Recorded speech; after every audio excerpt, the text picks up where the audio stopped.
పోవాలంటే ఎవ్వరికైనా జరంత భయం భక్తి అనేది ఖచ్చితంగా ఉంటదుల్లా. కనుక భక్తులు చేసే పనులు పాన మీద తెచ్చే లెక్క ఉంటే ఎట్లుంటుందో మీరే చెప్పుండ్రి. ఇగో ఈ పెద్ద మనిషి సుత చేసిన పనితోని అందరూ ఉలిక్కి పడ్డట్లే అయ్యింది.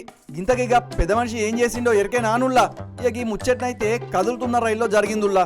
అది సుత ఏసీ కోచ్లా. ఇక రైలు అయితే కూచుకుచుకు అనుకుంటా ఈ స్పీడ్ తో దూసుకుపోతాంది. రైల్లో ఉన్నోళ్ళందరూ ఎవ్వరి సంధానాలు సీట్లలో కూర్చున్నారు. ఇక రైలు మొత్తం ఒక్కసారిన పొగదొచ్చేసరికి రైలు ఉన్నోళ్ళందరూ ఒక్క తీరిన పరశాన అయ్యిండ్రు. అగో ఈ పొగేడికెళ్ళి వస్తుంది రాబోయ్ అని ఆగం ఆగం అయ్యిండ్రు. ఇక పోముచ్చట తెలిసిన వాళ్ళందరూ నోళ్ళెల్లా పెట్టిండ్రులా.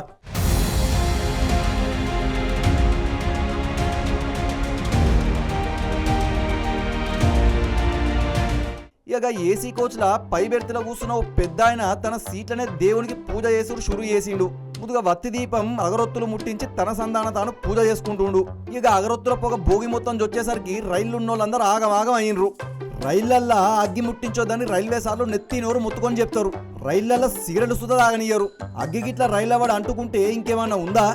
రైలు మొత్తం తగలడి ఉన్న పానాలన్నీ వీక్తాయి. మరిగా పెద్ద మనిషి మాత్రం గవేవి పట్టించుకోకుండా తన పని తాను చేసుకుంటూ పోయిండు.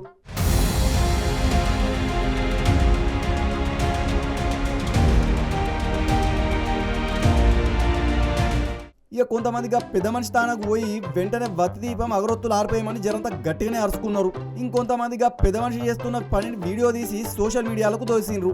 ఇక వీడియో గిట్లా చూస్తుండగానే మొత్తం వైరల్ అయింది. రైళ్లల్లా పరుపులు, కిటికీ తెర్రలు, కుర్చీలకుండే కుషన్లు అన్ని సుత సింథటిక్ సామాన్లతో చేత్తరుల్లా. వాటి మీద గింతంత అగ్గిమిరు గిట్లా వడ్డదా.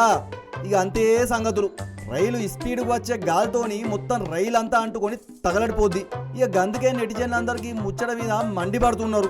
మన రైల్వే సార్లు గిసొంటివి జరగకుండా చూడాలని అందరు కలిసి అడుగుతాండ్రు. ఇక మరి మన రైల్వే సార్లు ఏం చేస్తారో ఏందో చూడాలి మరి.